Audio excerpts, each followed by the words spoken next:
영광의 길이라는 제목으로 함께 말씀의 은혜를 나누려고 합니다. 지난주 금요일 날 기쁜 소식이 있었죠.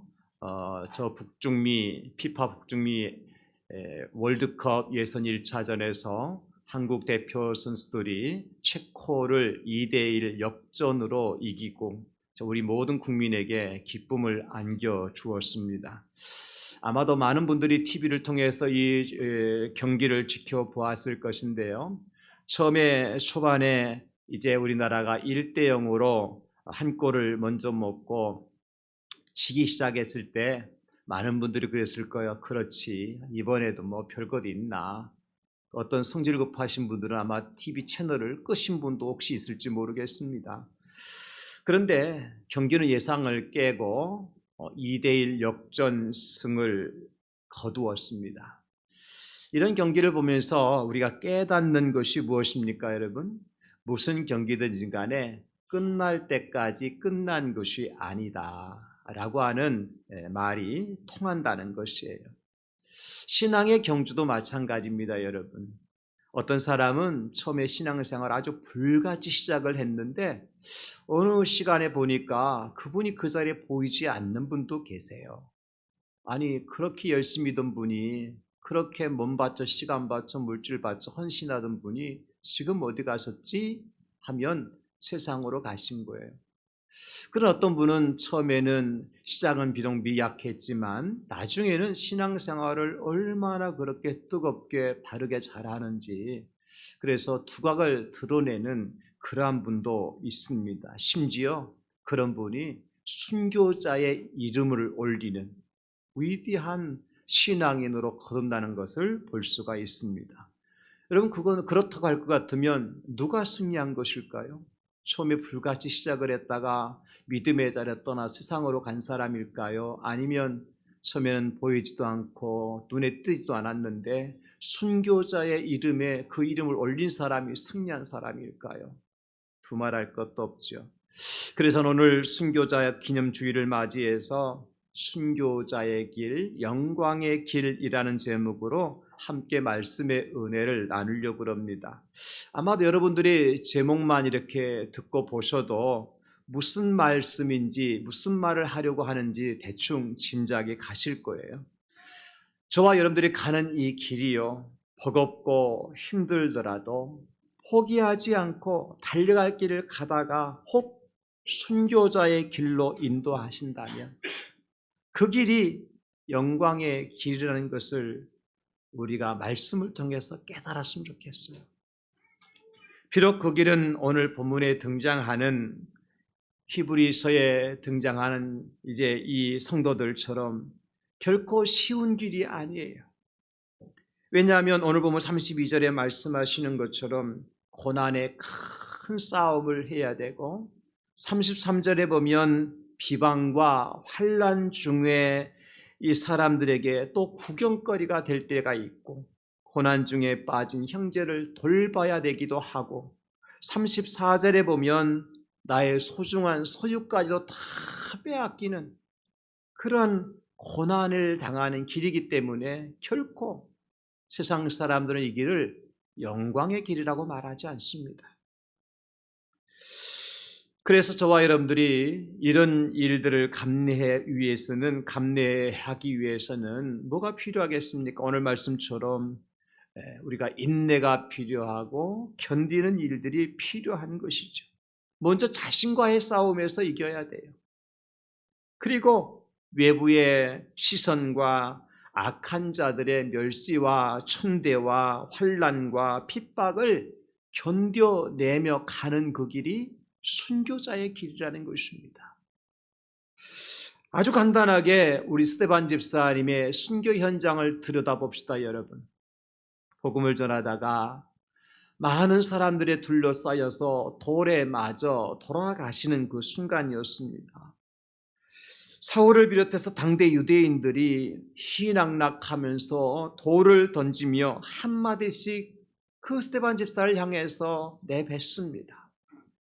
돌에 맞아 아픔을 견디는 일이야 쉬웠겠습니까?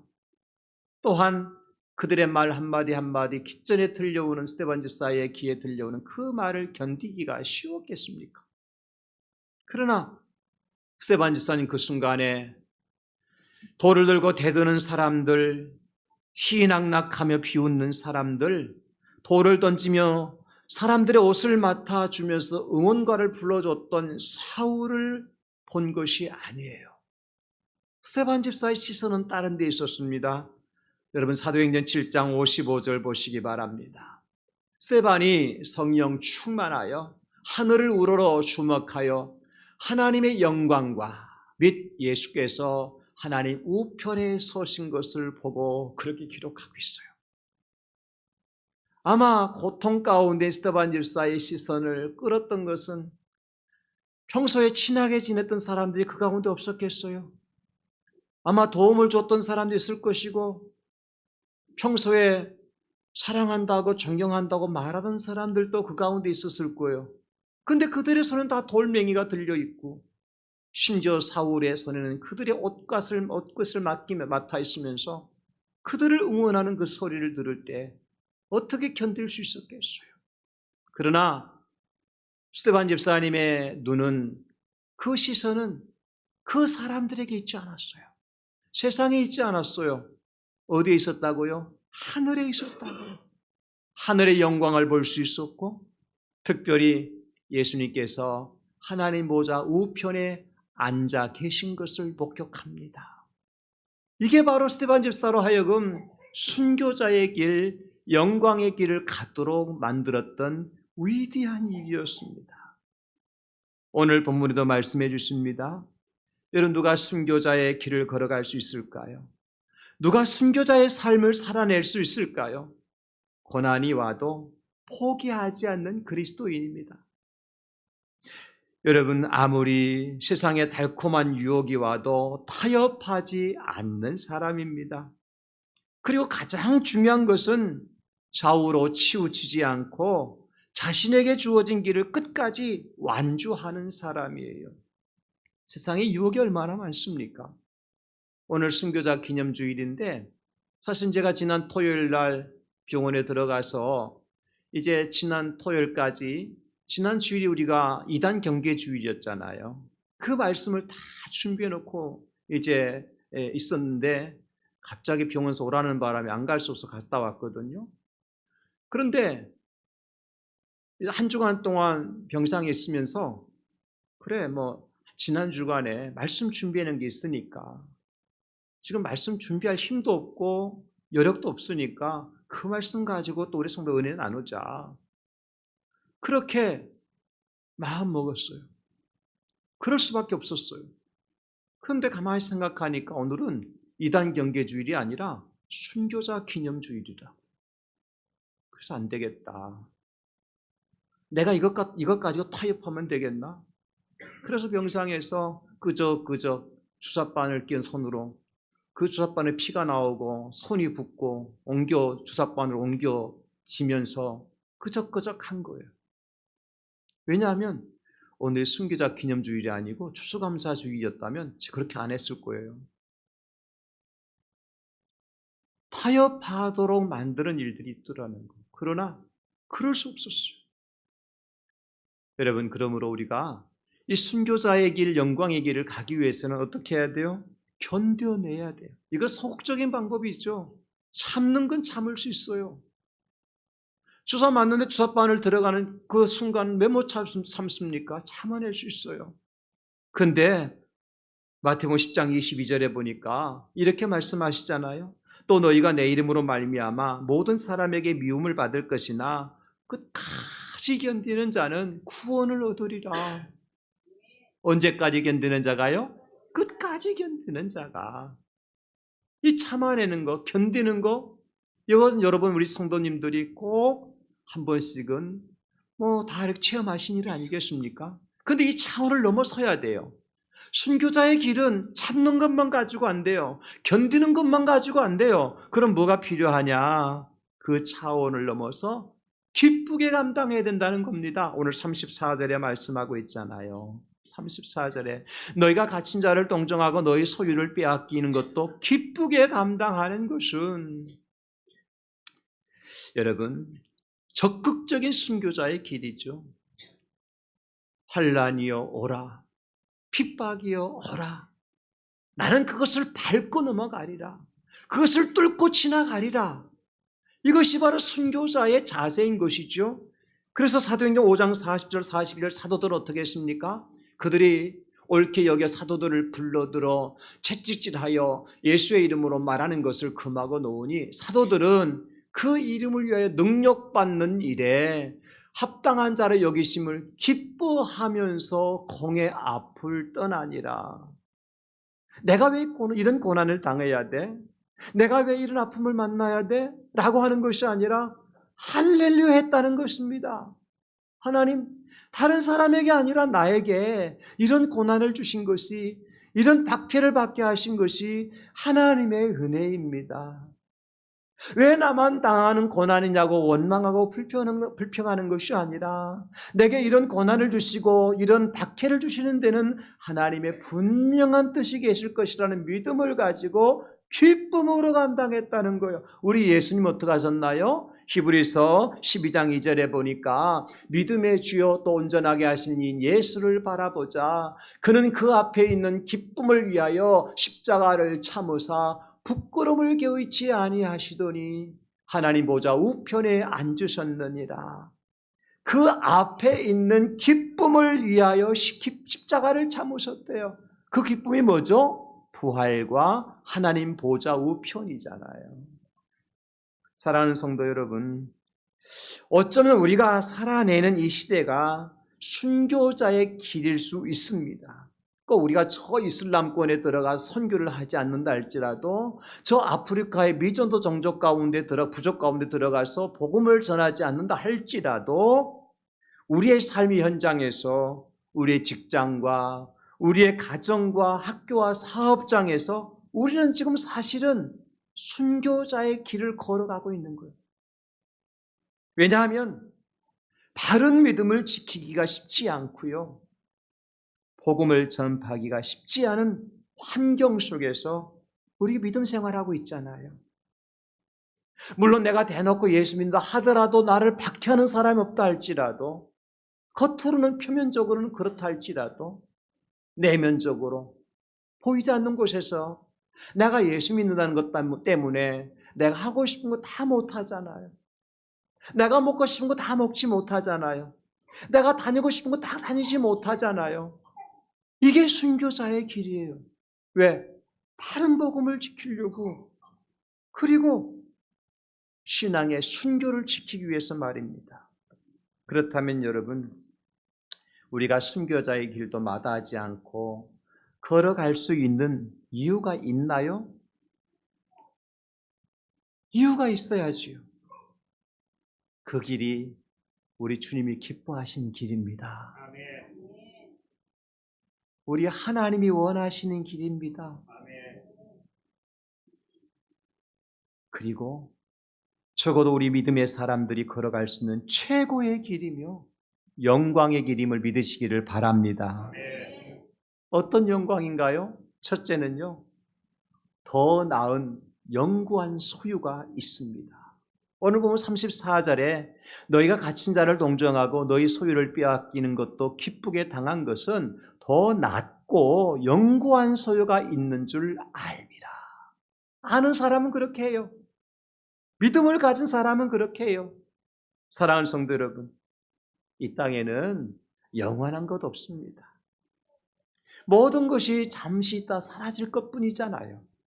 건강도, 후기도, 명예도, 영화도, 권세도, 그 어떤 영광도 이 세상에 영원한 것 하나도 없어요. 우리 인생이 무엇이죠, 여러분? 야고보서 4장 14절에 보니까 내일 일을 너희가 알지 못하는도다. 너희 생명이 뭐냐? 너희는 잠깐 있다가 보이다가 없어지는 안개니라. 우리 인생을 잠깐 있다 사라지는 안개에 비유하고 있잖아요. 여러분 그렇지 않습니까? 영원한 인생이 어디 있어요 도대체? 풀의 꽃과 같은 것이 인생이요. 베드로전서 1장 24절. 그러므로 모든 육체는 풀과 같고 그 모든 영광은 풀의 꽃과 같으니 풀은 마르고 꽃은 떨어지되 그랬습니다. 풀이 말라 비틀어질 때가 있고요. 꽃이 그 아름다운 꽃이 떨어질 때가 있어요. 아쉽지만 영원히 피어있는 꽃이 있나요? 조화 외에는 살아있는 꽃은 반드시 죽게끔 되어 있어요. 그러므로 이것을 우리가 역으로 생각한다면 순교자의 길을 걸어가는 그 시간도 그 여정도 그렇게 길거나 영원하지 않다는 거예요. 어떤 고난도 영원하지 않고 잠시 잠깐일 뿐이다. 주사 바늘을 꽂을 때가 아프지 꽂고 나면 병을 치료하는 약물이 투여되잖아요. 그래 낫게 되는 거잖아요. 그렇다면 어차피 한 번 왔다 가는 인생 어떻게 사느냐가 더 중요하지 않을까 여러분? 누구나 한 번 왔다 가는 인생이에요. 그런데 어떻게 살다가 어떻게 가느냐가 너무너무 중요한 것 같아요. 고난이 인내를, 인내가 연단을, 연단이 소망을 이루는 줄 아는 사람이라고 할 것 같으면 우리가 어떤 길을 걸어가야 될까요? 영구한 도성을 향한 걸음이어야 될 것입니다. 영생을 준비하는 길이었으면 좋겠어요. 더 나은 영구한 소유를 가기 위해서 그 소유가 내게 되기 위해서 살았으면 좋겠어요. 이 땅에 잠시 누릴 죄악의 낙이 아니라 아버지 집에서 영원히 누리게 되어질 영생 복락이 훨씬 더 낫다는 거예요. 그래서 히브리서 기자는 말씀하잖아요. 히브리서 13장 13절 14절에 그런즉 우리도 그의 치욕을 짊어지고 영문 밖으로 그에게 나가자. 우리가 여기에는 영구한 도성이 없으므로 장차 올 것을 찾나니. 여러분, 이곳에는 영구한 도성이 없어요. 장차 올 더 나은 도성, 새하늘과 새 땅을 소유하는 자가 복이 있는 겁니다. 요한계시 21장 1절로 2절에도 말씀하십니다. 또 내가 새 하늘과 새 땅을 보니 처음 하늘과 처음 땅이 없어졌고 바다도 다시 있지 않더라. 또 내가 보매 거룩한 성 새 예루살렘이 하나님께로부터 하늘에서 내려오니 그 준비한 것이 신부가 남편을 위하여 단장한 것 같더라. 아멘. 여러분, 그렇습니다. 이 땅의 것은요, 처음 것이 다 없어질 날이 온대요. 사라질 때가 온대요. 불타 없어질 때가 온대요. 그러면 끝이냐? 아니고요. 하늘에서 하나님께서 우리에게 새 하늘과 새 땅을 내려주시는데 어떤 곳이에요? 마치 신부가 신랑을 위해서 단장한 것 같더라. 예시장의 최고 아름다운 주인공이 누구예요? 신부죠. 물론 신랑도 주인공 맞아요. 그런데 아름다운 것은 신부잖아요. 평소에 얼굴이 밭에서 농사짓기 위해서 거스른 얼굴이랄지라도 예식장에 딱 서면 다 고운 얼굴로 변화되잖아요. 예, 그럴 때가 온다는 겁니다. 이것이 더 나은 본향인 거예요, 여러분. 사랑하는 성도 여러분, 순교자의 길을 걷는 자에게 더 나은 이제 하나님의 나라 본향을 우리에게 주시겠다 약속하셨어요. 어떤 길을 걸어가시렵니까? 이 땅에 편안하게 사시다가 이 땅에 없어질 곳에 살다가 그냥 사라질 인생이 되겠습니까? 아니면 더 나은 거, 우리의 영원한 소유가 되는 하나님 나라를 바라보며 사시겠습니까? 로마서 8장 17절 18절 이렇게 우리에게 말씀해 주십니다. 자녀이면 또한 상속자 곧 하나님의 상속자요 그리스도와 함께한 상속자니 우리가 그와 함께 영광을 받기 위하여 고난도 함께 받아야 할 것이니라 생각하건대. 우리 다 같이 현재의 고난 시작. 현재의 고난은 장차 우리에게 나타날 영광과 비교할 수 없도다. 아멘. 그렇습니다. 현재의 고난은 여러분 믿음을 지키기 위해서 만나는 어렵고 힘든 일들은 내가 신앙의 순결을 지켜내기 위해서 투자하고 많은 땀을 흘리고 눈물을 흘리는 것들은 장차 나에게 나타날 영광과 비교할 수 없다 그랬어요. 그러므로 저와 여러분들이 이 순교자의 길, 영광의 길에서 떠나지 않고 끝까지 달려갈 길을 마치시는 우리 대양절개 모든 성도님 될 수 있기를 예수님의 이름으로 축원합니다. 두 번째, 순교자의 길을 가는 자에게 큰 상을 얻게 하십니다. 오늘 보면 35절에 말씀하시잖아요. 그러므로 너희 담대함을 버리지 말라. 이것이 큰 상을 얻게 하느니라. 이번 월드컵은 다른 때보다도 상금이 많이 걸려 있다네요. 그러니까 저 멕시코 고지대에서 말이죠. 그냥 서 있기만 해도 숨이 헐떡거리는 그런 산소가 부족한 고지대예요. 거기서 그 선수 운동장에서 말이요. 45분, 90분 동안 그냥 심장이 터질 것도 모르고 뛰는 이유가 뭘까요? 그에 따른 보상이 있기 때문인 거예요. 열심히 뛰어서 심장 터졌는데 아무 보상이 없다? 누가 그 짓 하겠습니까? 잘하면 군대도 면제해 주는데. 그러니 선수들이 죽기 살기로 뛰는 거예요. 명예도 명예지만 말이죠, 여러분. 다 이유가 있는 겁니다. 방금 전에 말씀드린 것처럼 현재의 고난과 장차 우리가 받게 될 고난을, 영광을 비교했을 때에 천국 가서 받을 상이 크다면 얼마든지 참고 이 길을 걸어갈 수가 있는 거예요. 문제는 무엇입니까? 나의 믿음이죠, 믿음. 과연 천국에 큰 상이 있을까? 순교자의 길을 걸어가는 자를 위해서 하나님 큰 상을 준비해 놓으셨을까? 이 믿음이죠. 그리고 소망입니다. 그래, 그 천국을 바라보고 큰 상을 바라보고 살자까짓 것.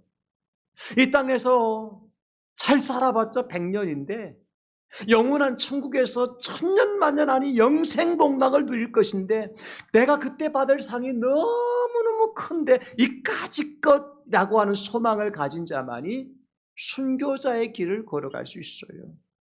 그리고 우리의 의지가 필요해요. 의지가 필요해요. 할 수 있거든요. 무슨 말이냐. 내게 능력 주신데 능치 못함이 없느니라. 여러분, 내 믿은 대로 될지어다 말씀하셨잖아요. 의지를 가지세요. 따라서 하실까요? 할 수 있다. 하면 된다. 해보자. 하면 이루어 주신다.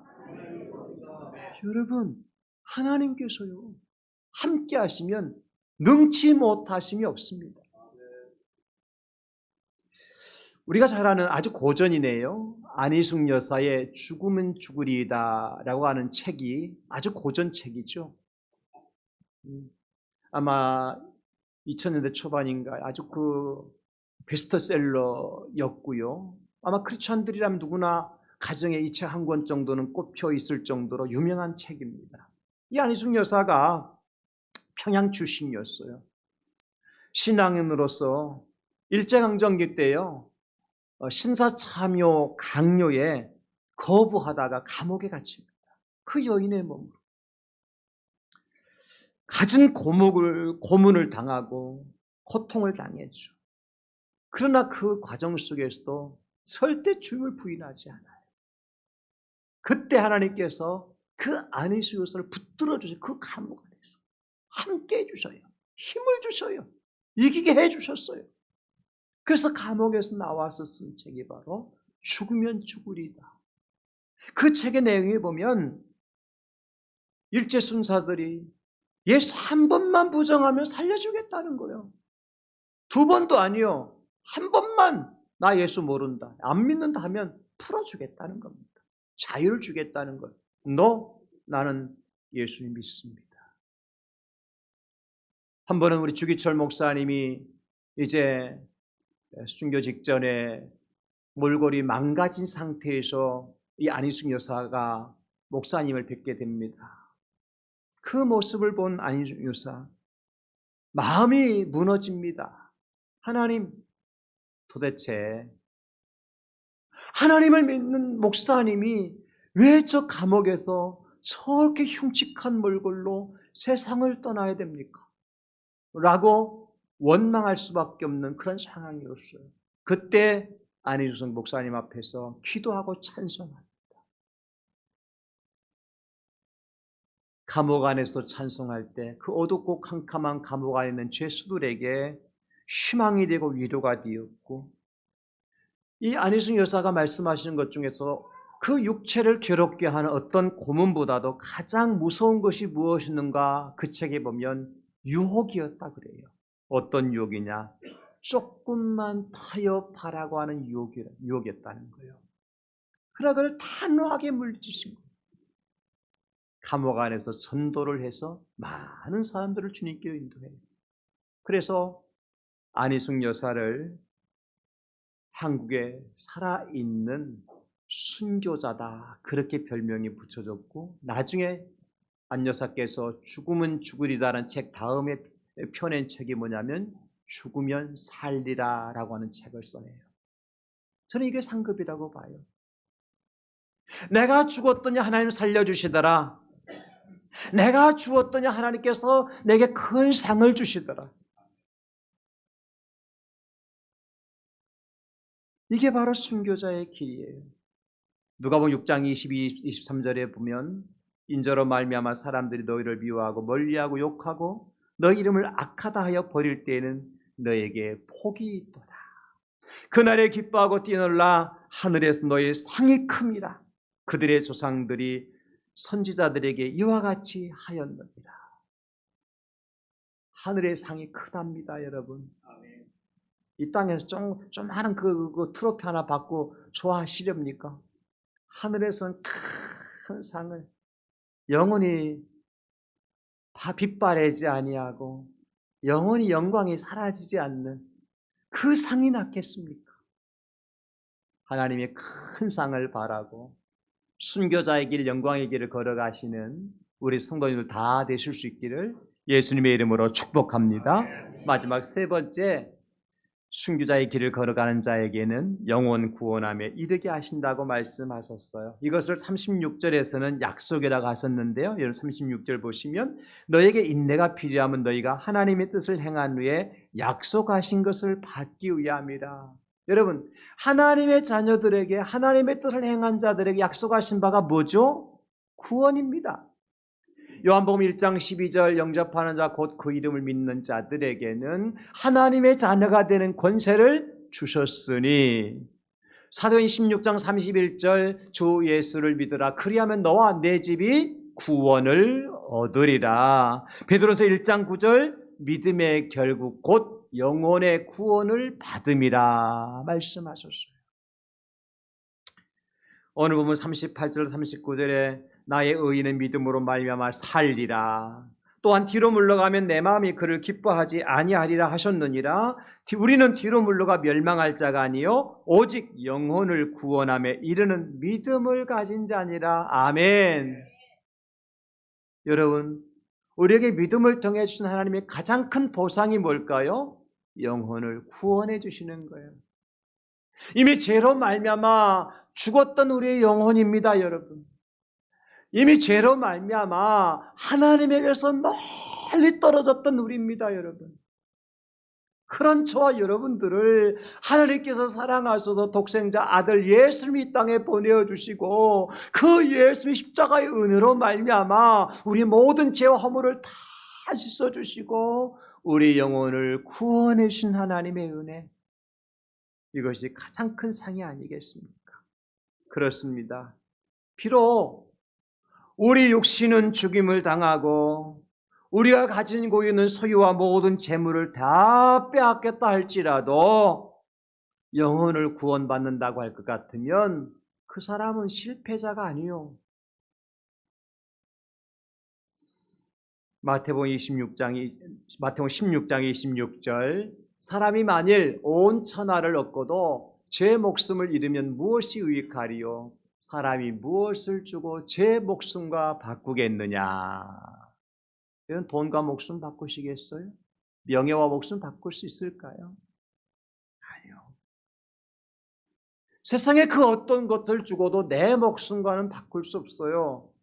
그런데 하나님께 그 목숨을 구원해 내셨다는 겁니다. 바울은 이렇게 결단했어요. 한번 들어보시겠습니까? 사도행전 20장 22절로 24절. 보라, 이제 나는 성령에 매여 예루살렘으로 가는데 거기서 무슨 일을 당할는지 알지 못하노라. 오직 성령이 각성해서 내게 증언하여 결박과 환난이 나를 기다린다 하시나 내가 달려갈 길과 주 예수께 받은 사명 곧 하나님의 은혜의 복음을 증언하는 일을 마치려 하면은 나의 생명조차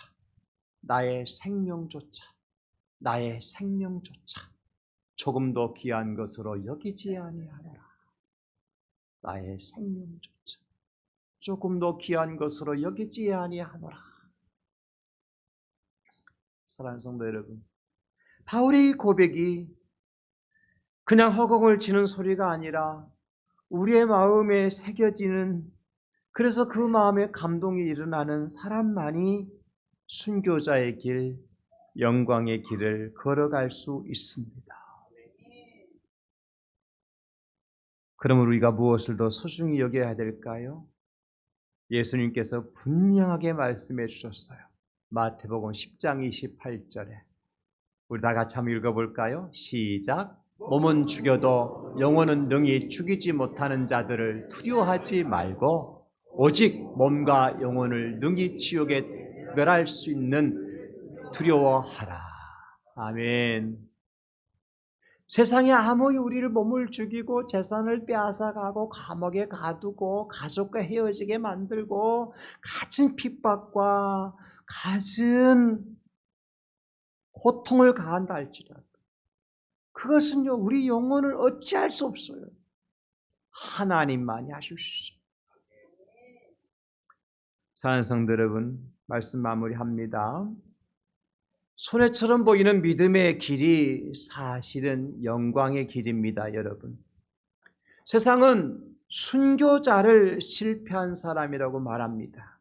왜냐하면 감옥에 갇히고 매를 맞고 가족과 헤어지고 재산을 빼앗기고 심지어 자기 생명까지 잃기 때문에 그렇습니다. 그러나 하나님은 다르게 말씀하십니다. 순교자의 길을 걷는 자에게 더 낫고 영구한 도성을 준비해 놓았다고 말씀해 주십니다. 순교자의 길을 갖는 너희를 위해서 이 땅에서는 받는 상과는 차원이 다른 더 큰 상을 예비해 두었다라고 약속해 주십니다. 너희를 위해 영원 구원이라는 선물을 준비해 두었다. 이 음성이 오늘 저와 여러분 모두에게 들려주시는 우리 하나님의 음성이 될 수 있기를 우리 예수님의 이름으로 축원합니다. 그러므로 여러분, 우리도 삶의 현장에서 믿음을 지키기 위해 신앙의 순교를 지켜내기 위해 당한 아픔과 고통을 기쁨으로 감당할 수 있어야 돼요. 과연 하나님께 우리에게 순교의 피가 필요하다고 말씀하실 때 주님, 나의 이 작은 피마저 필요하신다면 주를 위해서 흘리는데 조금 더 아깝게 여기지 않겠습니다. 왜냐하면 이 길만이 능력의 길이요 생명의 길이요 영광의 길이기 때문에 그렇습니다. 제가 한 주간 동안 되뇌었던 이 찬양인데요. 비바람이 앞길을 막아도 나는 가리 주의 길을 가리. 눈보라가 앞길을 가려도 나는 가리 주의 길을 가리. 이 길은 영광의 길, 이 길은 승리의 길. 나를 구원하신 주님이 십자가 지고 가신 길. 험한 파도 앞길을 막아도 나는 가리 주의 길을 가리. 모진 바람 앞길을 가려도 나는 가리 주의 길을 가리. 이 길은 고난의 길, 이 길은 생명의 길, 나를 구원하신 주님이 십자가 지고 가신 길, 나는 가리라, 주의 길을 가리라, 주님 발자취 따라 나는 가리라. 그렇습니다. 주님 가라 하시면 어느 길인든 못 가겠습니까? 우리 믿음의 선배들 순교자의 길을 가다가 피를 흘려주셨기 때문에 그 피의 흔적이 오늘의 교회가 되었습니다. 그리고 우리는 그분들이 흘린 보혈의 은혜로 오늘 마음껏 하나님의 은혜를 누리고 살고 있습니다. 사랑하는 성도 여러분, 이제는 우리 차례입니다. 이제는 저와 여러분들의 차례입니다. 주님께서 원하시면 십자가 밑에 내려놓을 것이 뭐가 없겠습니까? 다 내려놓고 이 길, 순교자의 길, 영광의 길로 걸어가서 하나님께로부터 더 나은 성읍과 더 큰 상과 영혼 구원의 축복을 누리시는 우리 대항절교 모든 성도들 될 수 있기를 예수님의 이름으로 축원합니다. 아버지 감사합니다.